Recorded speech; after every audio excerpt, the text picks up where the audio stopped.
What we wish we knew before buying our first Airbnb. And watch to the very end because we guarantee this one thing you have not thought about. Hi, I'm Sarah Karakayan. And I'm Annette Grant. And together we are Thanks for visiting. We've been hosting for well over a decade, welcomed tens of thousands of guests, and earned thousands of 5-star reviews.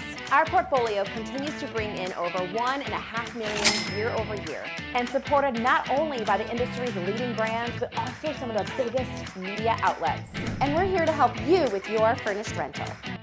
Tip number 1 is to know your numbers. I don't know how many times people come to us with like a property and they're like, Sarah, Annette, like this property isn't working. Could you just like turn it into a short-term rental and so I can cash flow? And it infuriates me because it's like running it as a short-term rental is not necessarily gonna save your bad purchase. And so our tip here is to know your numbers before you sign on that dotted line. Like, what is your plan for year 1, 2, 3? What do those finances look like? And knowing your numbers, we mean you personally. You need to have done the math on this buy. We want you to understand everything from what your down payment is, what your occupancy is going to be, is there rehab, repairs that need to be done. We want you to map out every single number into that investment. We see people diving in too quick, taking their real estate agent's numbers or numbers they've just cobbled together from the internet. You need to do the math, understand it, and you need to look at that best case scenario, at your high dollar bookings, and that worst case scenario. We want to share a story of a property that Sarah and I bought together and the importance of knowing your numbers because things change. So we did all the math. We actually got this deal off market, which we're winning. And we thought, and this is for all of you that are looking at already furnished turnkey Airbnbs, we knew we were gonna do a little zhuzhing there, but we thought there was some of the furniture we would keep, some new. We were gonna make some small changes in the kitchen, but when we actually got into the property and really started to have our vision of what our standards are, that keeping some of the furniture, we actually got rid of almost every piece of furniture. That was one case where we didn't have all of those numbers built out for refurnishing the entire place. And so if you're looking for a turnkey that's already furnished, that might be something, or not really thinking about all of the furnishings, a brand new short-term rental, you know, every fork, every knife, every sheet, every towel, how much that is going to cost you. Tip number 2, how important safety and understanding your liability is. I'll be the first to admit that it wasn't until we met Justin Ford. If you don't know who Justin Ford is, we'll put a link below on some podcast episodes that he was on the Thanks for Visiting podcast because they will blow your mind. He's a short-term rental safety expert. Yeah. I would like to say the number one he really is short-term the rental safety expert. He works at Breezeway, which you know what you use and love Breezeway, but that's his mission, is to make sure that hosts like us understand safety because it also equals liability. Here's why we underestimated it, okay? If you're not thinking about holistically all the things that can go wrong in your short-term rental, I know it feels a little doom and gloomy, and because if it happens to you, instant doom and gloom will rain upon your business, right? I'm talking about lawsuits. I'm talking about serious injuries, and regardless of lawsuit, like having that on you and on your brain, like that's not why you got into hosting, right? So understanding all the things that it takes to keep our guests safe and to keep our property safe, I seriously underestimated that when I got started, which is why Annette and I make it a priority for us to include safety conversations in so many of our podcast episodes here on YouTube. Tip number 3, the importance of dynamic pricing. And you heard me laugh right there when I said the word importance because I didn't even know what dynamic pricing was. So how in the world could I know the importance of it? And if you don't know what dynamic pricing is, it's the fluctuation of your pricing. So think airlines, you know if you're gonna fly over the holidays, it's gonna be more expensive than if you fly in like, you know, a Tuesday to Thursday in May versus, you know, the holidays in December. Well, the same thing happens with airlines, with Uber, with Taylor Swift tickets. We all know that prices fluctuate. And so when I learned about truly what dynamic pricing is and that there's tools out there, my income skyrocketed. And it's math that you cannot do on your own. And Airbnb smart pricing is not dynamic pricing. So I wish I would have known about the third-party app plugins right away when I got started. We'll give you a little tip to take with you, although this is a giant topic. But if you've yet to purchase your first Airbnb, you're thinking about it, you're doing research, good for you. The first thing I would do, we use Price Labs. We've used it for years and years and years. So there are a lot of great options out there, and you're welcome to like research them all. But if you want to just cut to the chase, Price Labs is one of the leaders in dynamic pricing. One of my favorite features with Price Labs is setting pricing so that further out, I can set more aggressive pricing. I can have my guests, if they're gonna book that far out, if you wanna book your property and have it saved for your trip this far out, cool. You have to stay for this many nights and it's gonna be at this top pricing. And then as the dates draw closer, the software will automatically adjust how many nights a guest would have to book and at what price. Doing that work for me is awesome and really helps me capture more money for people who wanna book further out. Number 4, knowing you're gonna disappoint a guest and get a bad review.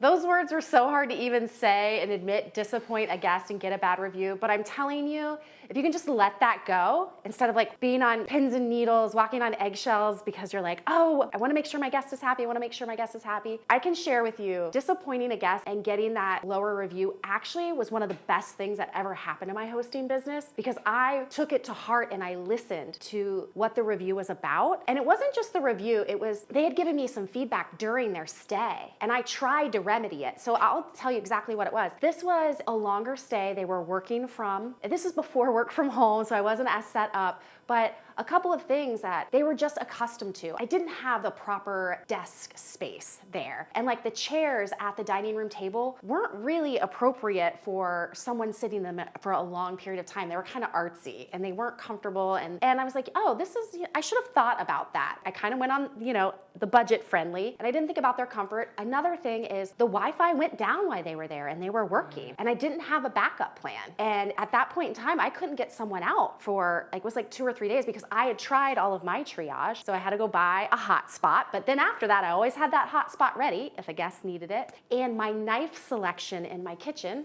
I'm not a cook, I didn't have the extensive knife collection that they wanted in order to cook. And I'm telling you, I delivered all of these things immediately. So I thought I was like super host extraordinaire. They were actually hosts in another city. And she lovingly let me know, hey, I appreciate you doing all of this. I didn't want to even have to ask for this. And that really punched me in the gut. And the other thing that happened also that, again, where I thought I was being super host, when I delivered those things, they had to install the lamps because I didn't want it go into their space. They had to unpackage the knives and wash them. They had to do that work. And I thought I was being nice by just delivering on the front porch, not thinking about they had to install, if you will. And so listen to all the detail I'm giving you in that story is because I listened. I thought I was doing the best that I could. You're going to fall short from those guests, but listen to your guests. If they reached for it and it's not there, you want to make sure you can supply it and fix it. And then just know that always listen to your guests, because I bet you several guests before them had those same thoughts. They just didn't want to waste any time on their vacation to reach out to me. What about you, Sarah? I'm sure you've got some punch in the gut or a negative. How'd you change things for the better? Yeah, I'll never forget. Your guests let you know during their stay, their grievances, so you could at least try. It is tough, and you will have this happen where a guest, even if you ask for feedback, the next morning, we encourage you to do that, to how was your first night? Do you understand how to work everything? If everything's going great, awesome, enjoy the rest of your stay. If not, please don't hesitate to let us know. We'd be happy to help you have a 5-star stay. I've always done that. And I've always had guests maybe tell me things that I could fix or remedy, but this one guest just didn't tell me until she checked out. And her 3-star review punched me in the gut because I felt it was such a small detail, and I got a little angry when I received the review. It was the fact that I didn't have any tissue throughout the home. So Kleenex, the brand name, right? But I didn't have it because growing up, I always used toilet paper. I just didn't even think about it in my early days. And I was like, how dare she? Why can't you just use it? Right? And you could probably picture yourself getting defensive like that, but I really encourage you to check yourself, because you are in the hospitality business, and that is catering to the needs of other humans that you invite into your space. So that 3-star review arguably may have been low blow on her end, but to her it was really important. That really affected her stay. It was definitely flu season or allergy season. She probably got she got a little damage. She got a damaged nose. But you better believe, not only do I have Kleenex throughout our home, we even have these cute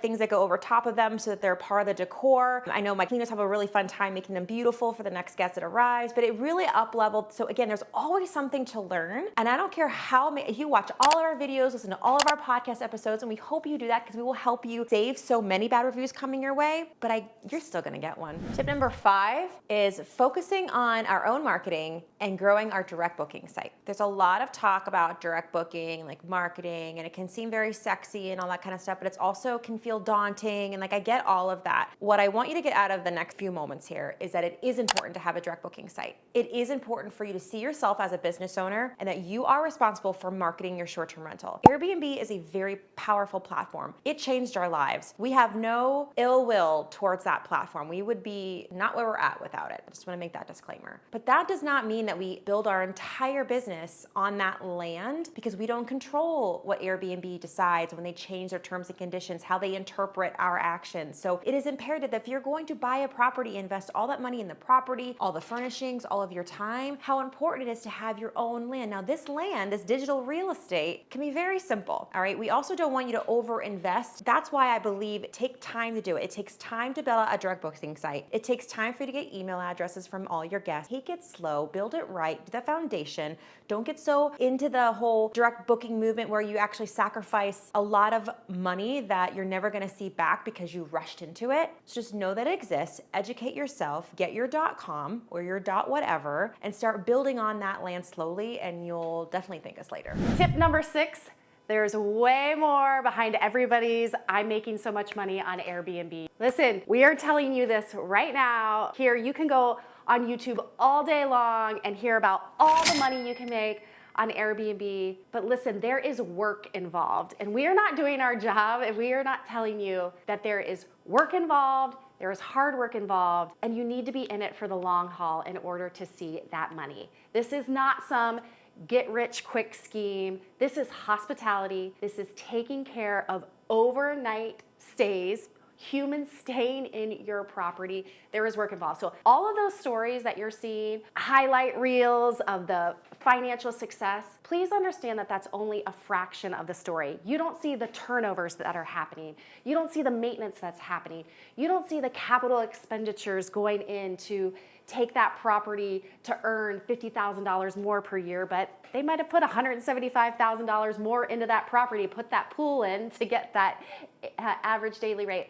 So we just want you to understand that when you see all of success online, understand that you're not seeing full behind the scenes. You're not seeing every single guest interaction and how important your entire team is and how important every single guest is. And then it goes back to tip number 1, which is to know your numbers, and whatever that number story tells you when you like compute it all and you get that final, whatever you're judging that property's success to be, maybe it's how fast you'll get your money back, maybe it's cash flow, whatever that is for you, remember this is for you. And all those highlight reels of those people that you're inspired by, be inspired by it, but don't let that be the marker that determines your success, because your story and your journey in this industry is going to be very different. Tip number 7 is buy nice or buy thrice. Okay, I know it's like super quippy, but you get what I'm saying. Like, and it's not just with the stuff that you buy for your property. We're actually experiencing this right now. Annette. First really big ground up development project, glamping project, and we have a mortgage due every month, and it's sizable, right? We have partners too, so there's other brilliant minds, but other minds involved. And right now it's like, do we rush to get cash flow? We just put something up that's like fine and passable, just get cash flow. That's what our group keeps saying, myself included at times, because I can get a little,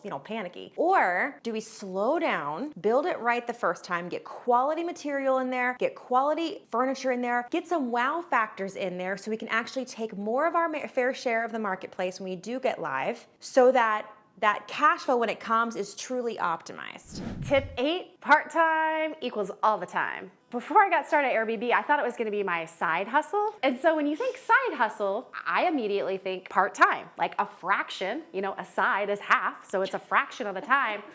And it's not so much that you're working all the time, but you are on call all the time, because your short-term rental has guests 24/7, potentially 365 days a year. And when I first got started, I was everything. I was the host, I was the person messaging in the app, I was the cleaner, I was start the maintenance and then call somebody if I needed to, but I was all of it. So if a guest needed anything, I needed to respond. So that, we like to say, it's part-time, but all the time. So understanding that you have guests around the clock, you need to be on call for them around the clock. Tip number 9 is that I would become proficient in cleaning, staging, HVAC, plumbing, electrical, you name it. I actually wear this as a badge of honor because your business, like the brick and mortar, is literally for a lot of brick and mortar, or maybe it's vinyl siding and foundation, whatever it is for you, like stucco, but like taking pride. I'm not saying that you need to get licensed in all those trades, right? And like, I'm not saying that you shouldn't have the best person for the job to actually fix it. Please, disclaimer, if you know nothing about electrical, don't do that at home. But for you to have an understanding of how all that works is your responsibility once you're in this industry. Even if you're a co-host, you don't own the property. You are managing that asset, and electrical, plumbing, HVAC, the cleaning, all of that helps your business like run in a really healthy, ecosystem, and it provides a safe place for the guest to stay who is paying the money. It's important for you to understand how those things work together. It's important for you to understand when your, HVAC guy comes and tells you the motor is, what does that mean? Immediately your brain is like, I need to make sure I'm doing these things so that I can protect the motor on that item, because it's gonna cost me this much in the future if that happens again. Or like, oh, my main drain can back up. Okay, I need to get them scoped once a year or cleared out once a year as preventative maintenance. Okay, now I can schedule that. Like, you feel really proud the more you know about how your property essentially breathes. Tip 10, the importance of your network. You should be excited about this. All of those relationships you've been building over the course of your life, you can utilize them in your hosting business, from letting all of them know. So A, they can stay with you when they have guests in town, they can refer you to others. But I really want you to take some time and kind of just go through your network. Maybe it's going out for coffee, maybe it's sending out some emails, letting them know that you're hosting. You will have no idea how expansive your network, how far it is when you tell them something new and exciting like this. They might have investors that you can work with. They might have cleaners that you can work at. Those professionals like the plumber and electrician that Sarah was referring to, they might have connections for you. They might be one. Just sharing what you're doing is so powerful. You're gonna find that your network is gonna help support you in getting it started, and then most important is helping it to grow and thrive. I wish I would have told more people. I kind of kept it as this like little secret because it was my side hustle, and I wish I would have told more people, because the minute I started really getting into setting my Airbnb up, I hired one of my friends who had amazing, interior design, and there were 2 or 3 people like, you're doing that? They helped me build the furniture. They helped me move the furniture. But it was after I had kind of tried to do everything myself. I had my sister-in-law started helping me with the cleaning. Once I just even started vocalizing, people wanted to help me from everywhere. And really the other part is, I wish I would have told my story more on social media, put it on Instagram, Facebook, LinkedIn, and told the story throughout, because I know I could have gotten so many more guest referrals that way by truly telling my story to my personal network. Tip number 11, pivoting multiple times, trying different strategies. It's all normal. Annette, how many times do you think we've pivoted so far? Well, I want to find comfort in it. Now we know that challenges are ahead, pivots are ahead. So now it's like kind of the comfort zone, where before it was like, felt like it was wrong. But we're here to tell you, like, it's okay. Things are gonna ebb and flow and change, and that's being a business owner. And I think one of the things that's huge is understanding the seasonality of your business, because that's pivoting. You might have to pivot to different pricing structures. You might have to pivot to different guest stays. Like, not being so stringent on everything that you do. The more fluidity that you can have and the more you can adapt to changes that might come your way, the more successful you're going to be. Let me give you some examples. If co-hosting is when, I was hired to help someone on their property that I did not own. So I was asked to co-host one property, then of course that turns into like from one client to many. And over that journey, I've learned so many things. And one time I was actually co-hosting a very successful, popular property. And I stuck my ground when I knew exactly, like, I'm very good at what I do in managing property, and they wanted to kind of like infiltrate some of their own flavor to how it was managed. I was like, if you want to work with me, it's got to be the way I do it so that I can be the best that I can be. And so they agreed to that. But eventually, like a couple years later, like, hey, what if you like just manage the cleaning aspect of it? And I wasn't okay with that. So for me, it was time for me to pivot and say, you know what? I think you guys actually have this. We built some systems together. You've got this. Like, I think it's actually, our chapter is closed. I think it's time for you to, so I want to let you know that if you're out there, maybe you're working with a landlord or a client or a partner, and you just feel like it's time for you both to take that next step separately, that's not a bad thing. It's actually probably best for both parties. Thanks for sticking around to the end of this video. Make sure to check out that pricing video, the bad review video. We are here to help you up-level your hosting business and the whole entire hosting community. So make sure, hit the subscribe button. If you have any questions, leave them in the comment section. We'll make sure to get those answered for you. And with that, I am Sarah Karen. I'm Annette Grant, and together we are Thanks for visiting.